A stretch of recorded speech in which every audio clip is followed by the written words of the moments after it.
is Local Edition. I'm Brad Pomerance. We are joined today by Ted Gaines. He is a member of the California State Senate. We're in Sacramento today. I'm not sure if we're inside your district, but we're near it if not. That's right. And I know you have large portions of North State California. Yes. I want to jump to Southern California, though. I had mentioned to you I was interviewing a member of the Victorville City Council, Ryan McEachran. He was on the freeway, which goes kind of between Victorville and Riverside. It's a well-known stretch, and there was a large fire. And we've all seen the pictures of people running up the freeway because the freeway became a tinderbox. Part of the reason why those cars caught on fire is drones. That's got right. in the way of firefighting officials. Tell us about what you're hearing and seeing on this issue throughout the state. Yeah, we've had real problems. I think the example you cited is really a good example. Interstate 15. Right. The North Fire. Exactly. And that's right. It was moving rapidly with the wind. And there were 5 drones, hobbyist drones that were up in the air, which prevented the firefighters from suppressing the fire by the air for up to 30 minutes. You speak the truth. Yeah, and so I think the property damage, and we are so fortunate there was no loss of life.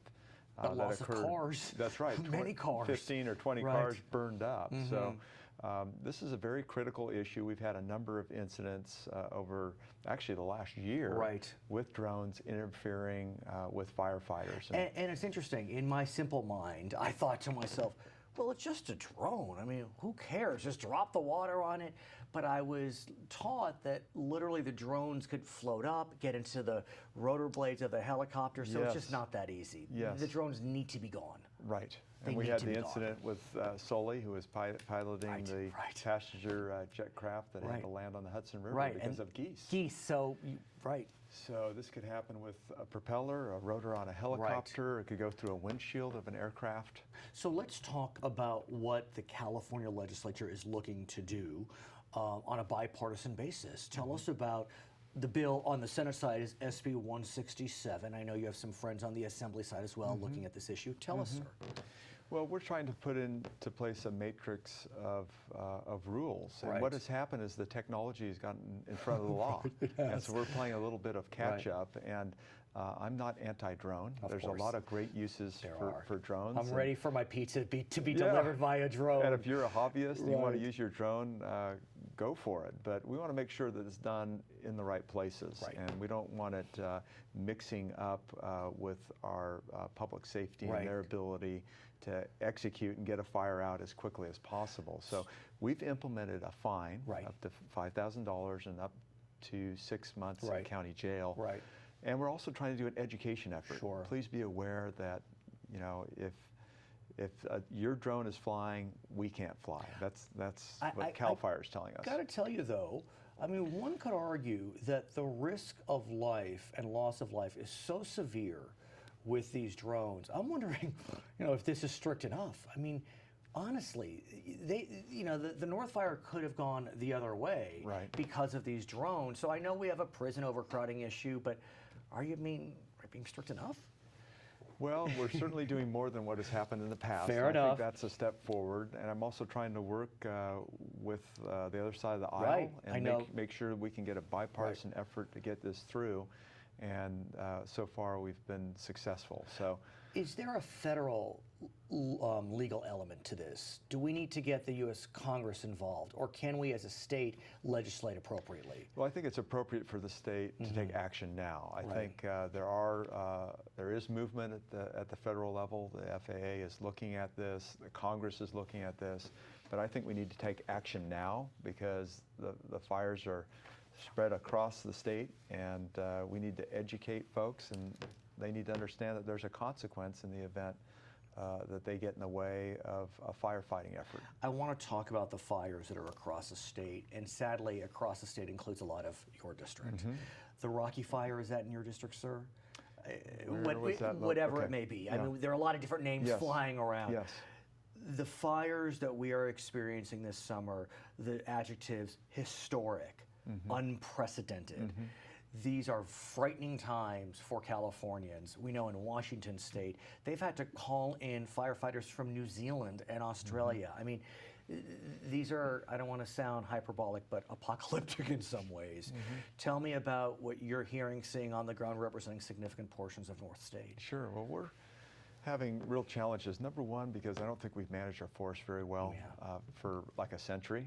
And so I think proper forest management practices are so critical to make sure we're thinning our forests, we're getting the ground cover out of the way. It's interesting you mentioned that. I learned recently, I think it was Brian Dolly, who's a counterpart of yours in the Assembly, and we were talking about the Smokey the Bear campaign, and one could argue that that campaign really did a disservice, because at some level, we need to let fires burn.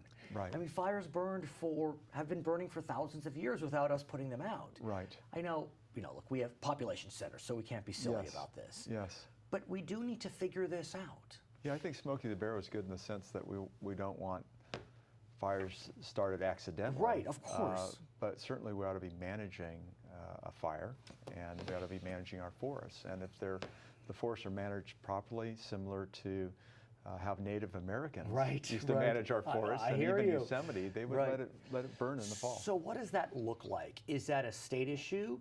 Is it a federal issue? Because again, the federal government owns so much national land. It's both. It's both. I've got Lake Tahoe in my district, Tahoe Basin, so we've done quite a bit. We need to do a lot more in terms of forest management practices. And the impact on a forest fire, we had an example last year with the town of Weed. We had over 100 homes burned down. Of course. That happened very rapidly with high winds. So we've got a lot of challenges before us, and I think government can do a better job of managing our natural resources. Here's what's also a little scary for a lot of us. We know that over the summer we've had some storms, which is nice. What I've learned is that these storms come through, causes little saplings to grow, I don't know, 4 or 5 inches. Then there's no storm, those saplings dry, and they get really dry, and that's more fuel.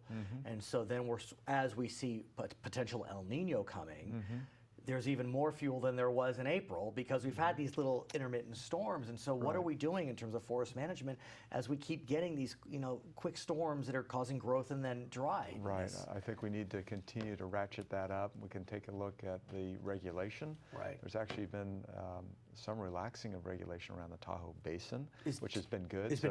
A property owner can cut down a tree that's under a certain diameter, and they've adjusted that diameter upward. And what about with the beetle? I mean, the beetle bark beetle is creating a lot of devastation throughout California. And so can owners cut those trees down if they're already infested? So that's a net plus, arguably. More broadly, sir, how are your constituents doing? I think you may have the largest, if not one of the largest Senate districts geographically, and you're drought central. So how are y'all doing? I've got great constituents. They're pretty tough people, and so they have learned to live in the wilderness, and I think they are prepared. Certainly, we have to make sure that we've got the adequate personnel and aircraft to put out fires, and we're doing everything we can to keep them safe. But it's a continuing challenge as we get into the 4th year of this drought that we're suffering from. So. With a potential El Nino, though, El Nino can bring floods. I mean, let it be in some way. But are we prepared for that? Well, I think the mini raise that we're doing at Folsom might be, the timing might be just about right, because they've been working feverishly and trying to finish that. But again, I think with the fires, you're going to have issues with potential mudslides and erosion, and it's going to create a whole nother set of challenges. No matter where we look, it's coming at us. His name is Ted Gaines. He is a member of the California State Senate representing beautiful portions of North State, California. My name is Brad Pomerance. This is Local Edition. Great. Thank you, Brad. Thank you Appreciate so much.